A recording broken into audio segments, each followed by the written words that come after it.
the stuff that comes crawling out of those cans and bottles should not be anywhere in a food environment. So where should it go? By the bakery section, the fruit and vegetables?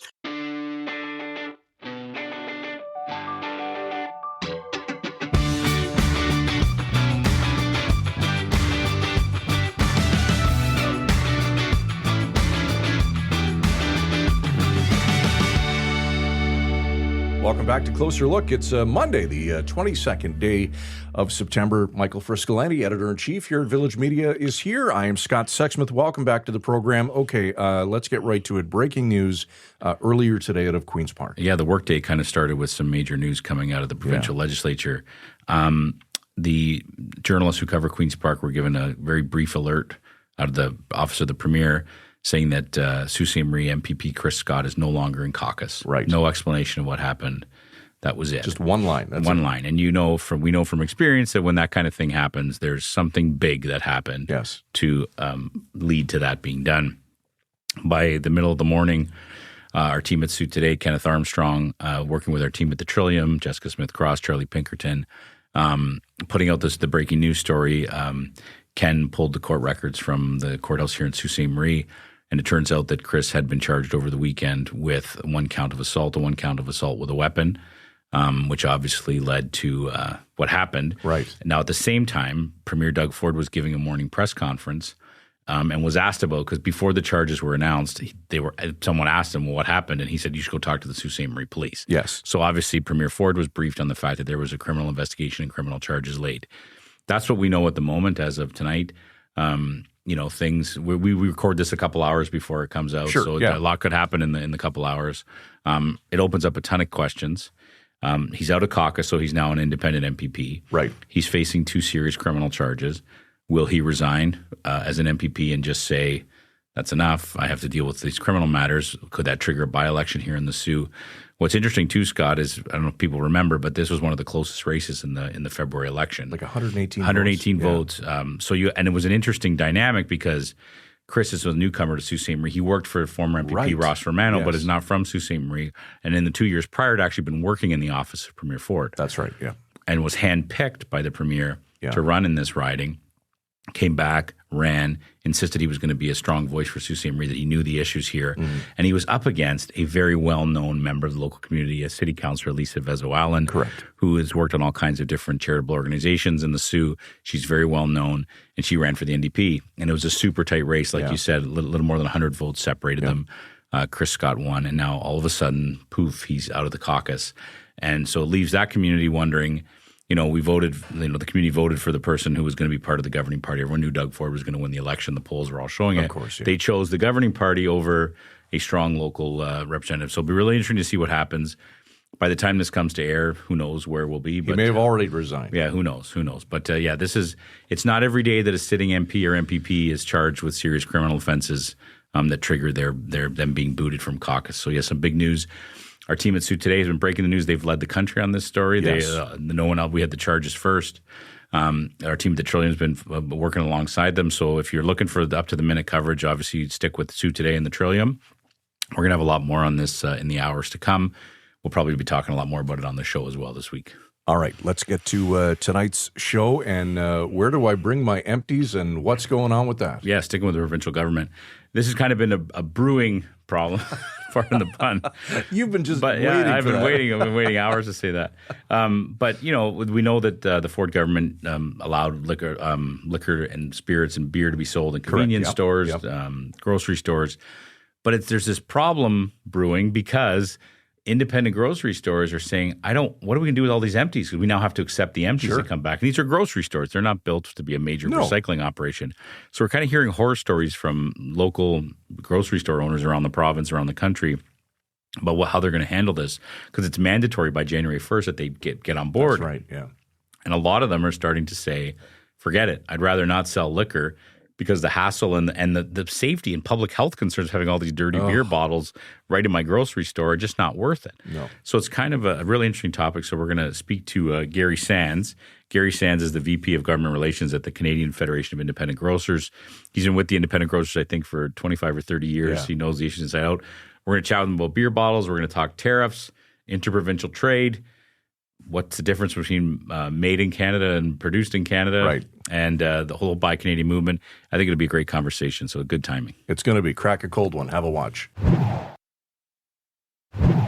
Very pleased to be joined tonight by Gary Sands. Gary is the Vice President of Government Relations at the Canadian Federation of Independent Grocers. Gary, thanks for being here tonight. We appreciate your time. I'm happy to join you. All right, before we get into some details, Gary, can you tell us a little bit about the Canadian Federation of Independent Grocers? Who do you represent? It's just what the name implies or says. We represent independent grocers. So they're family-owned grocery stores across Canada. There's about 6,900 independent grocers in this country. A lot of them, they're in urban, rural, and remote areas, of course, but a lot of them are in those rural and remote areas of the country where more often than not, they're going to be the only grocery store and source of food for those communities. Mm-hmm. All right, that's great. Thanks for that, Gary. We want to talk to you about an issue that may not be on a lot of people's minds tonight, but will be soon, and that issue is empty beer bottles. There's a bit of a problem looming, especially for independent grocers across the province. Gary, what's the concern? The concern is primarily food safety. The government has announced that they want to allow all grocery stores and convenience stores to be able to sell beer and wine in their stores, which is fine. But at the same time, they're telling the stores that they have to take back all the dirty empties, bottles and cans. And by the way, it doesn't matter where they bought them. So the convenience stores, for example, are exempted from this requirement. But even if you bought the products at the convenience store, the independent grocer would have to take them back. So the first thing is remember too that the retail footprint, and that's a fancy way of just saying the store size, is going to be a little smaller for a Main Street grocer as opposed to a Bay Street grocer. So the challenges of taking these empties back are going to be more pronounced in a smaller store setting. So the first question we've asked the government, still waiting for an answer, but a deafening silence, has been, where do you suggest in the store the customers bring these dirty bottles and cans, other than providing an asylum for yellow jackets? The stuff that comes crawling out of those cans and bottles should not be anywhere in a food environment. So where should it go? By the bakery section, the fruit and vegetables, maybe the yellow jackets are like that, or by the meat section. And in addition, the government is saying you have to then find a separate space in your store, clean them, sort them, and make them ready for the beer store to pick up. So even aside from the food safety stuff, now the retailer, an independent grocer who's on a margin of 2%, and I didn't pick that figure out of the air, by the way, that's overall 2% is StatsCan for independent grocers. So out of that, now you're going to have to chop off some of the space in your store to make room for all these dirty cans and bottles, which means a loss of revenue because something is coming out. And again, we've asked the government, any suggestions on what should come out? And just a deafening silence. And if I could just add one point, and this is what makes it even more of a head scratcher. A few weeks ago, I should explain to your listeners, there's a discount allowance that the LCBO provides of 10% to retailers, convenience stores, restaurants, bars when they're ordering, the beer and wine to offset the costs of getting the stuff on your shelf and all that stuff. A few weeks ago, they increased the discount allowance for the convenience stores to 15%, but they left grocery at 10%. Now, the average person would probably wonder, well, why would you do that? Because you've exempted the convenience stores from having to accept the empties. You're plopping this all on grocery, but you're going to increase the discount allowance for the convenience stores and not the grocery. And to be honest with you, I thought, if anything, they would have tried the reverse, given it more to grocery. Even then, I'll be honest with you, it wouldn't have made a difference because food safety can't be negotiated on price. That's right. But that's where we're just perplexed at what the government is doing. And this stuff with the convenience stores particularly rankles the independents. Independents are small businesses. The two biggest players in the convenience store sector are Couche-Tard and 7-Eleven. Couche-Tard which is Circle K for your listeners, that would be pretty visible. They're bigger than Loblaws. 7-Eleven has their headquarters in Texas. So why are you providing extra benefits and exemptions to those guys and the independent grocers who are family-owned businesses here in Ontario? They're not big monolithic chains. They're hitting them over the head. It's a great question. I wonder, did the independent grocers, did anyone know that when the government announced that they were going to allow more sale of beer, wine, and spirits in grocery stores, that you'd be on the hook, that the grocery stores would be on the hook for dealing with empties? Was that known at the beginning? No. And in fact, when it became known, that's why you're having so many grocery stores. I'll just pick for the independents. The pickup's been about 5%. So it's been very low. And in fact, some independents already had beer and wine licenses, which were given to them under the previous government, because the Wynne government first started this trend.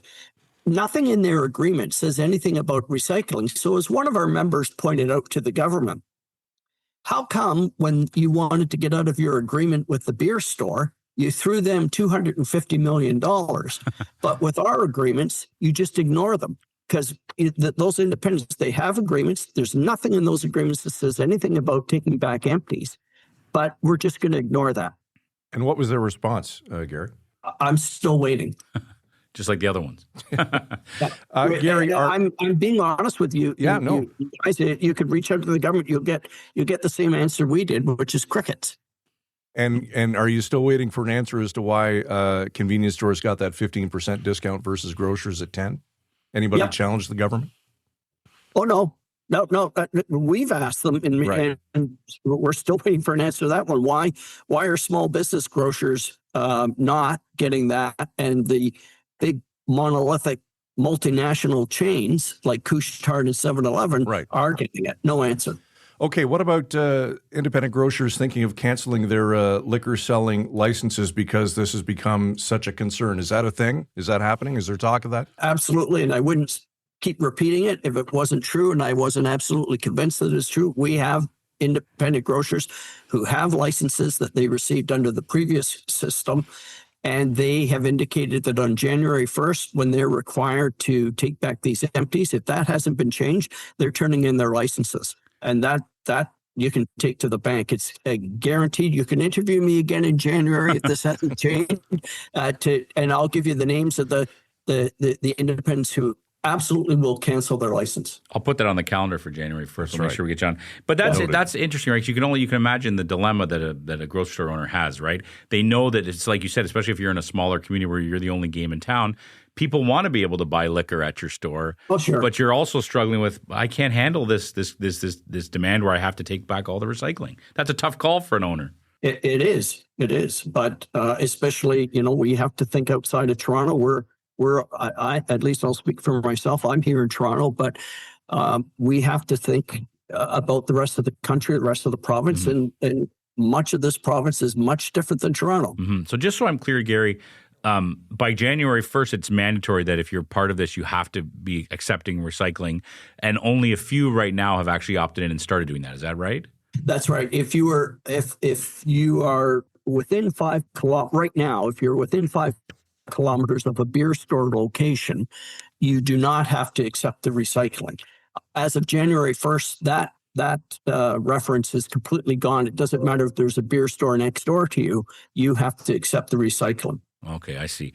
And you do expect, like you said, that some stores are just going to say, forget it, we're not going to bother. I guess the question I had for you is, what are the horror stories you're hearing? Like, you've talked about how stores are saying, geez, where am I going to put these things? Are some stores being just overrun with people coming back with their empties? Yeah, the only one I can give you an example, because like I said, we've had a very low pickup, but we have one grocer, his name's Gordon Dean. He has 4 stores in Eastern Ontario, and because of that beer store requirement, he is taking them back. And the stuff he's telling us about would I don't have much hair left, but it makes it stand on edge. He says they're dirty. The stuff that's crawling out of these things, there's flies, bugs, yellow jackets, and he says the smell is just horrendous, and certainly does not enhance the shopping experience. He's had to install these special pass things in the area where they're supposed to be stored. He's had to hire extra staff just to deal with it. It's just a nightmare. And he said the other thing is when the beer store comes to pick it up, I can't remember the name of the equipment they use to pick up the empties, but he said, I don't want it in my store. He had to tell them no, because they go to different locations, but they never clean it. Ugh. So, like I said, it's just a nightmare. And when other retailers, grocers hear about that, it convinces them, no way. Here's what I don't understand. You've got one side of the government mandating this, but then you've got another side of the government who's also mandating certain health regulations, health and safety requirements that need to be met. Yeah, they're talking out of both sides of their mouth.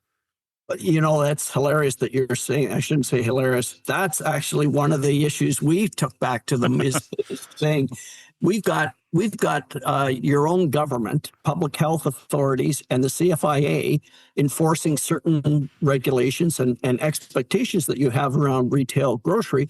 This requirement completely flies in the face of that. Can you tell us what your consultation with those bodies indicated? Mm-hmm. And I'm still waiting for that answer. It's fascinating. I'm going to go next time I'm in an independent grocer now. I'm going to be looking in the back to see where they're hiding all these empties. Yeah, it sounds like an awful situation. Like you said, you know, these aren't multimillionaire grocery owners that are making this kind of money. Family businesses. And it kind of segues. I mean, we're already struggling. I'm sure these companies, these grocers are struggling enough right now under the tariffs that Donald Trump has brought in. Just kind of magnifies things, make it worse. Can you speak to that, Gary? How have the tariffs, now that they've been in there for a few months, how are they impacting our independent grocers, say, in Ontario? It's been tough. Obviously, Canadians, as you know, have already been very, very concerned about the whole issue of food affordability. So again, you know, I don't want to sound like a commercial, but it is a fact that if you're an independent grocer on a 2% margin, you're going to be really sharpening the pencil on a lot of things to try to keep prices down. So the tariffs and the counter tariffs, they haven't been helpful. And just so your listeners understand, there's some areas where we just can't avoid importing. Right now, we're starting to come out of our growing season, but in the off season, we import in Ontario about 80% of our fruits and vegetables from the States. Mm-hmm.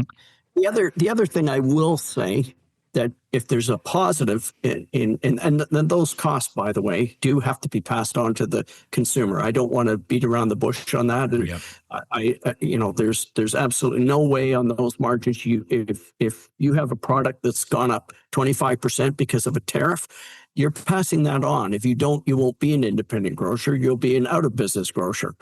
That's just the reality. But one of the positives has been that I have never seen in the 25 years I've been with the independent grocers a seismic desire, and that's the best adjective I can think of to buy Canadian. Mm-hmm. I know we're reading and hearing about it, but I can tell you from what I hear from our members, it's very real and it's sustained. And probably every time Donald Trump says something, it increases that demand a little bit more. So that's a positive for independents, and I'll tell you why. Is because buying local is part of their business model. Mm-hmm. And it's because they have to, as much as possible, differentiate themselves from chains. Yes. So buying local, there's a great opportunity there, but at the same time, there's going to be some challenges. Let's talk a little bit more about that, Gary, if we can. Can you explain the difference between product of Canada versus made in Canada? Well, a product of Canada, and it's a good question. I get it from family and friends a lot. Yeah, so do we. We have a hard time explaining it. Yeah, product of Canada is 98% of the product has either been produced or manufactured, processed, et cetera, here in Canada. It's really Canadian. It's like there's no ifs or ands or buts when you're at 98%. For made in Canada, it's 51% of the ingredients or the processing or the manufacturing process has to have been done here in Canada.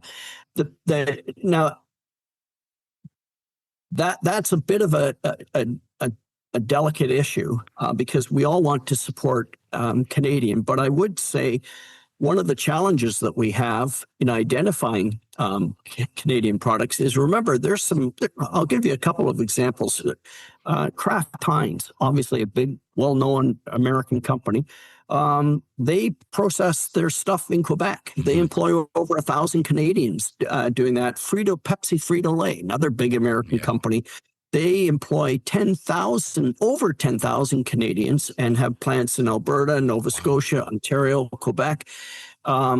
It's pretty difficult to point a finger at them and say, don't support them because they're not Canadian, when, I'm just saying on a personal level, I find that difficult. When you're processing stuff here, you're using Canadian ingredients and you're employing Canadians, that works for me. That's right. It just shows how intertwined our economies are, for sure. I do want to ask you about grocery prices, Gary, because I'm sure your members get it all the time. We're all feeling the pinch. We've talked about this. It's night and day since COVID. Like, I look at my grocery bill now, and it blows my mind how expensive things are. And like you said, you want your grocers want to stay open. They don't want to be out of business, grocery stores. But what do you say to customers just are like at their wits' end, saying, "Why is my grocery bill so high?" That we feel your pain because remember, independent grocers are not Bay Street grocers. As I said, they live in the communities they serve, so they know what customers are feeling themselves. And there's just too many factors that have been at play that are impacting prices. I said to one person a few months ago, it's like the 4 horsemen of the apocalypse have taken up careers in the food industry. We've had climate, droughts, wildfires, the war in Ukraine, which is still having an impact on the supply chain for certain products, the tariffs, the whole disruption that's come to our supply chain. It's just constant. And when those things happen, yes, they do have an impact on prices, but they are things that we can't control. And it would be very easy for us to point the finger at the manufacturers, we call them the suppliers, and say, well, it's their fault. We have to buy them from them. We don't do that because we know all of the factors that are driving up their costs, and they're being sensitive about it too.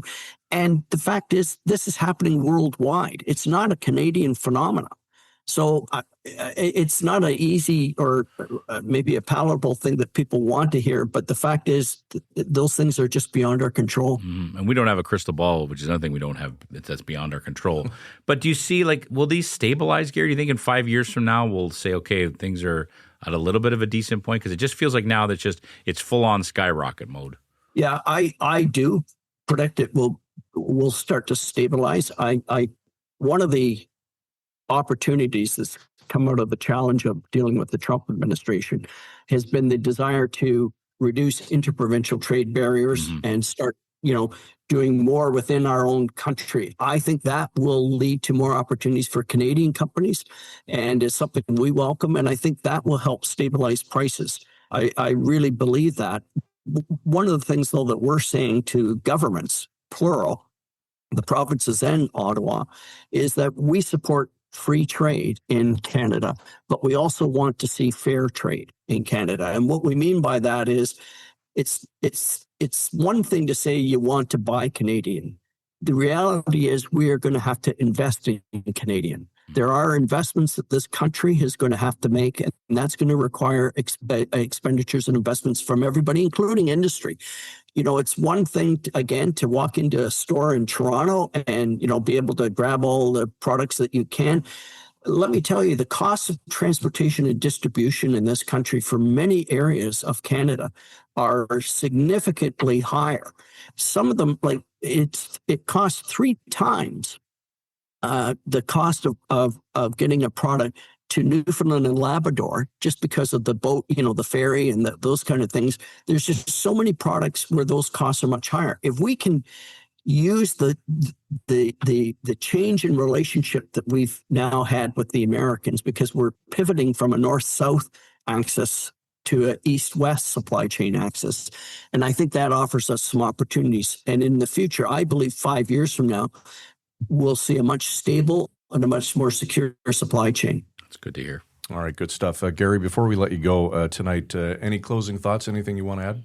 No, I just think that when governments are talking about reducing interprovincial trade barriers, that they remember that we do have to talk about free trade and doing more for our rural and remote communities. We're all Canadians, and I don't think we should just be focusing on urban areas. And I think sometimes that gets lost in our deliberations and our decision making. We forget about those smaller communities. All right, great conversation. There's Gary Sands, the VP of Government Relations at the Canadian Federation of Independent Grocers. Gary, appreciate your time tonight. Good to see you. Good to see you. Thanks very much for having me. As Gary was talking, all I could imagine are the things that people put inside their beer bottles and their beer cans. And the smell. I know. You know what it's like when you walk into the beer store. Yeah. When everything's closed and sealed up, all you can smell is beer. Yeah. Imagine how bad that would smell in a grocery store with open containers. Yeah, you think of like a summer party or at a barbecue, a friend, like the people are putting cigarette butts in beer. There's this much left or half empty. Yeah. Like, there's nothing good or that's going on in those beer bottles. Nothing. And to think that they'd be dropped off right where you pick up your veggies and fruit, right beside your fresh produce. Beside the fresh produce. I didn't realize this was a thing until a couple of days ago when I was reading about it. It's really something. And I'm sure there's 7 sides to every story, but I do sympathize with these independent grocers that run. You think of like a rural community in Northern Ontario where there's a small grocery store. Where are they going to put all this stuff, right? And who are they going to pay to take it? And then they have to wash it themselves? Like with what? They got to get out the Dawn soap and like give what it a the smell. hell kind of a dumb idea is this? It's just amazing. It's amazing. Oh, that's what we tackle, all the dumb ideas on Closer Look. We absolutely do. And we will do it again tomorrow night with likely an update on the Chris Scott situation. Don't forget to follow us all over social media. We'd love that. Closerlookpodcast.ca to get each and every episode delivered straight to your inbox 6 days a week. That's it for us tonight. We're back tomorrow night at 7 o'clock. For Michael Friscolani, our editor-in-chief here at Village, I'm Scott Sexsmith. Enjoy your Monday. We'll see you tomorrow at 7 right here on Closer Look. Frisco and Scott's Wardrobe provided in part by Moores, Sault Ste. Marie.